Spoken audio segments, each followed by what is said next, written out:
Hey guys, welcome back to the podcast. I have a short one for you guys today. I have been pondering a lot about this. I'm like, do I really bring this to the podcast? I feel like sometimes we say the same things over and over and over again, but I really do. It's on my heart right now. And I think it's something that probably some of you guys need to hear, just like I do. We just got back from Universal Orlando last week. My three oldest have been working very hard to earn money for their choir trip. Their choir took a trip to Universal and did some workshops for their choir. And because of that, we decided, me and my husband, to tag along and bring my youngest. And so it was a lot of fun. We had never been to Universal before, never been to any of those theme parks on the East Coast. We love the Disneyland over on the West Coast. We're very familiar with it. And it was very interesting to see the difference, going from one place where we knew the rides to hit first, where to start, how to do things, how to navigate things. We kind of knew our expectations going into Disneyland when we've done it in the past. But this was a whole new ball game for us. And it was very interesting to see myself try and navigate this because I'm such a controlling person, right? I love, and I think everybody is, but we like the known. We like to be able to prepare for things. And it was so different having literally no way to be prepared. I mean, we could try and watch the YouTube videos, and definitely we tried, but we didn't know which rides to hit first. We didn't know where anything was. We didn't even know what kind of rides they were. And it was very different to see leaning into the unknown, leaning into the unexpected with excitement and curiosity versus I'm going to pair this now with life to show us like how many times do we go into different situations when it's uncertain, when it's unknown, and we approach it with fear and we approach it with, trepidation of some kind, anxiety of some kind. And I think that's where I've been recently. And so it was really good for me to kind of go to Universal and to see the two different places of where it's totally okay. And I'm not saying I didn't have a little bit of anxiety about, not knowing where anything was or what to expect, but I definitely was more open and more curious to like, you know what, this is kind of fun. I can get on a ride and I have no expectations as to what it's going to be like or what's going to be around the next bend. I was able to be open and it was a lot of fun. I was able to be there without any preconceived expectations. Now, I've done it now once. Going again, I'll have a little bit more going into it. But it's interesting to see in my life, and I see this in a lot of my clients' lives too, where we've somehow picked up this narrative that we need to know everything in order for us to be okay with moving forward. I see this as a narrative for the generation that's coming up. And maybe you guys can also resonate with this. The generation that is coming up, these high schoolers, and I would even say college kids as well, I'm hearing this across the board that they are very nervous about growing up. They don't want to grow up. And I start to ponder and think about why. And I think it's because of the way they are seeing adults, seeing you and I go through the unknown. And I'm speaking from my own experience here that typically when I have been going through the unknown, which is honestly every single day, if we think about it, is there anything known in this world? No, there is not anything known in this world. But when I am pondering on it, when I'm focused on it, when that's all I can think about is the unknown and what am I going to expect for the future, it brings up a lot of anxiety. It brings up a lot of fear. And I think when kids are watching that, when my kids are hearing me talk about this with my husband, or even just how I approach my everyday, it leads them to thinking like, well, that doesn't sound very fun, right? I don't want to grow up and have to deal with the unexpected versus kind of having the same experience that I had when I went to Universal, where it's like, you know what, I don't know, but I'm excited for it. I'm curious about it. I've got so much love about the unknown and the openness here. And I've been thinking a lot about this because not only I've got some kids in high school that are going to be going on to their next phases, and there's a lot of fear that they're experiencing, like, well, I don't know what that means. And it's so interesting to hear this conversation that they all think that they're supposed to have this all figured out. And I know this starts at a young age. We kind of prompt our kids to like, well, what do you want to be when you grow up? And, we kind of prompt that they're supposed to know it all before. And if they don't, there's something wrong with you. And so I hope that changes as we go. But it's interesting to think that you're supposed to have this all figured out. And I've had many conversations with my kids about this of like, there's not a single person whose life has turned out the way that they thought it was going to. I mean, I think about when I was a high schooler going on to college and even where my life is today, it is nothing like I expected it to be. Nothing. And that's not a bad thing. I think it's, again, the more open and curious we can be with the unknown, the better off we're going to be. If we think that we're supposed to have it all figured out, if we approach this lost feeling that we often feel, or this uncertain feeling that we often feel with fear, our experience is totally different. That's where the panic comes in. But I think about so many things in this world that are created in the unknown and the uncertainty. I mean, everything, if I look around this room, I'm sure wherever you guys are listening to this, if you are listening to this in the car, if you're listening to this in your room, wherever it is, if you look around the room, I would say so many of the things that are in our lives right now come from uncertainty. Even my own skills, I mean, the things that I have became from uncertain, unexpected circumstances. And yet, so many times we push back and we have so much resistance about it. We have so much fear around it. I recently, I've spoken about this on the podcast a little bit, but I have been a young women's leader. I was a young women's president in my ward for 4 years. I started the week before COVID, which is just so crazy. We were called into our leadership callings. And then literally before we could even meet with the youth, we were in shutdown. So we had all of our beginnings and all that kind of stuff was over Zoom, which is just crazy to think about. And then I was not let go. That sounds awful. Like I was fired from my position, but I was released from my calling almost exactly 4 years later. So it was a long time that I was in this and I knew it was coming. That's the thing that's so crazy.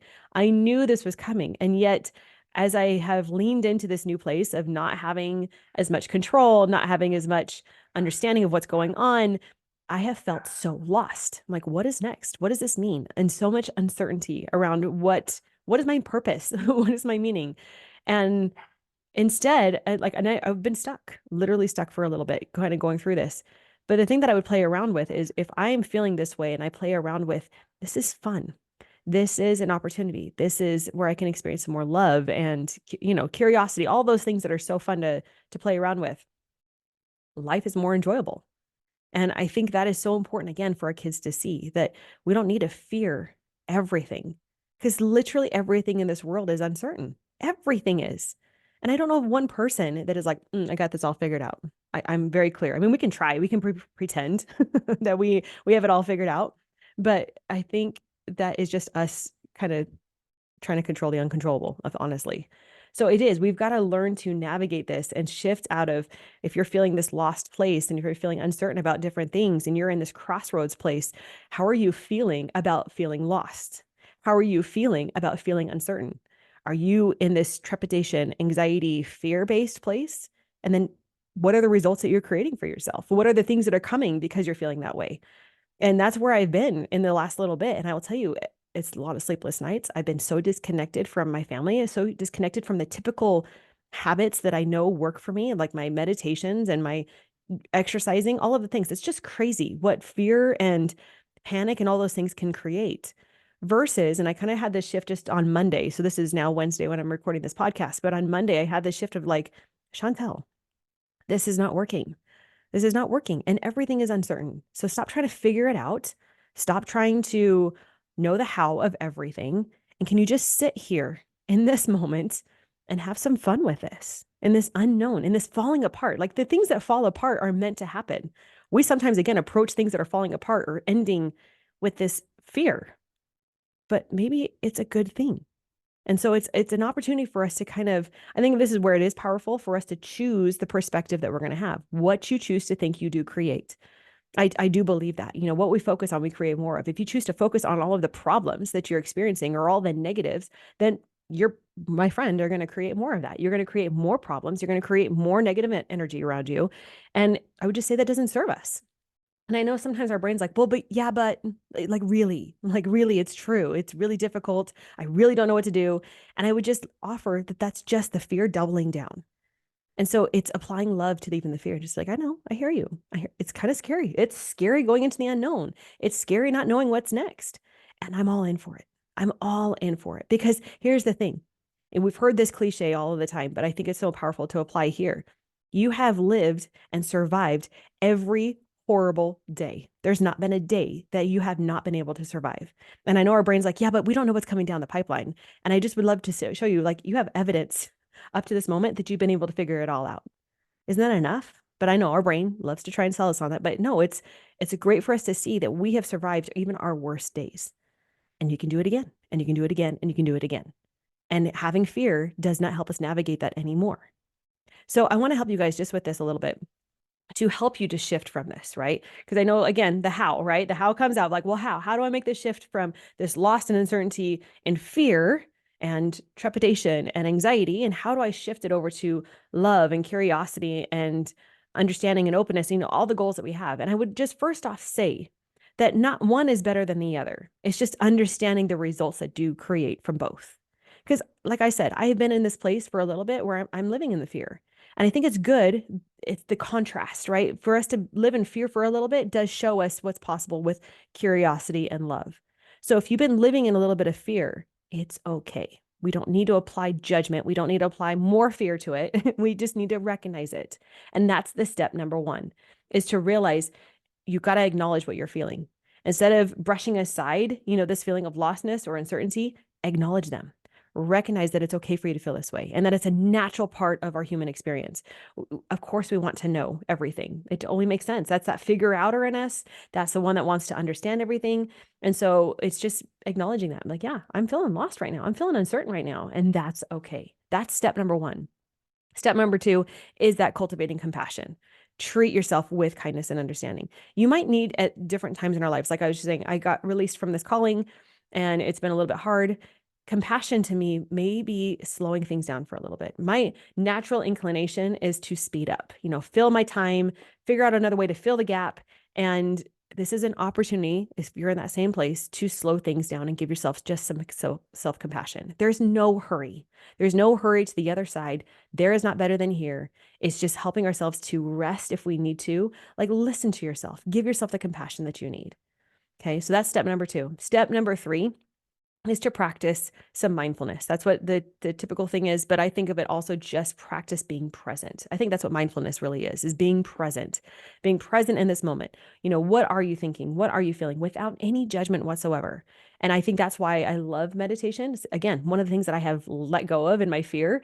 So when I'm doing this, when I'm trying to navigate the bridge between the two, I want to have more of those present moments, me doing some more meditation. That doesn't mean I necessarily go longer. It's just reapplying what was working for me before and doing it on purpose, doing it with the intent of just reconnecting to myself, being connected to this moment. And then number four is to embrace curiosity. I mean, that's the biggest thing, right? Is we're trying to shift the other two. What can I learn from this experience? What are some things that I might have never considered before? Like, I love powerful questions, not dead end questions, the dead end questions that keep me stuck, which is like, why is this happening to me? All those types of questions, or why is this, this is totally unfair, whatever it is. Those are dead end questions. When we're trying to navigate from fear to curiosity, I love to ask open-ended, powerful, deep questions. And I don't want to put pressure on you if you're like, well, I don't even know what those are. I promise you, you do have some insights here. But it could be just like, what am I experiencing in this moment? What opportunities might come my way? What do I want? Like, that's one of the questions I've been pondering a lot. And my brain wants to stop me, by the way. But I'm just staying open. I don't need to find out what I want, but I'm just staying curious of like, what do I want? What do I want in my business? What do I want in my life? What do I want in my different areas? And just staying open, staying curious with it. And number five is to foster that openness. Okay. So if we're trying to move over to this other side, is just keep an open heart, keep an open mind. This will help us to explore new perspectives, explore new possibilities, even if it feels daunting at first. Because that's definitely where I was on Monday morning when I was playing with this. I'm like, oh my gosh, it's like this new expansive field, right? Or I think about going to Universal. It can feel daunting. It can. Like, I don't know these two lands. I don't know where everything is. It can feel daunting. But just stay open, stay curious, be willing to wander, be willing to try things, and be willing to fail. I think that's the biggest thing, is when we're navigating the two places. We're not looking for perfection with openness and curiosity. We're looking to compassion and the willingness to try things over and over again, because we don't know what's on the other side. And I think if you're making mistakes, that's part of the plan, by the way. That's the only way you're going to figure things out. And I would say, just add one more thing to this, is take action. Is, again, kind of what I was saying last week on the podcast, is feel the fear, and as you're navigating and switching this over to the love, start taking action. Don't sit around waiting for the love or waiting for the fear to dissipate. You're in this process. You're aware of it. You have acknowledged it, but then get up and go. Try new things, put into practice, give yourself some faith, right? Faith is in action. So you got to be willing to take some steps in that direction. Give yourself the opportunity to try things and know that you're going to be there to support yourself no matter what the outcome is, because the outcomes are not necessarily what matters. Okay. So just remember, uncertainty It is inevitable. It's every single day of our lives. We can try and control things, but you guys all know uncertainty is a part of it. So instead of letting us hold ourselves back with it, let's embrace it as an opportunity for us to grow and to transform and to try new things. And this is going to help others around us too. Because again, why not have fun in the uncertainty? I'm not saying always, we're not trying to get to perfection here, but why not be more curious and open with life? Because that's why we're here, is to grow and to have fun, not necessarily dread every single moment that we're in. So if you're living in this lost place or feeling like you're, uncertain what to do next, you're welcome. Now you have a new way to try and embrace it. So I would love to hear from you if this resonates for you. It's definitely something I needed to hear to remind myself of. But let's do this lost place together. We can be the lost boys, right? From Peter Pan. We can be the lost women, adults, and know that it's okay. It's all part of the plan. All right. I'll talk to you guys next week.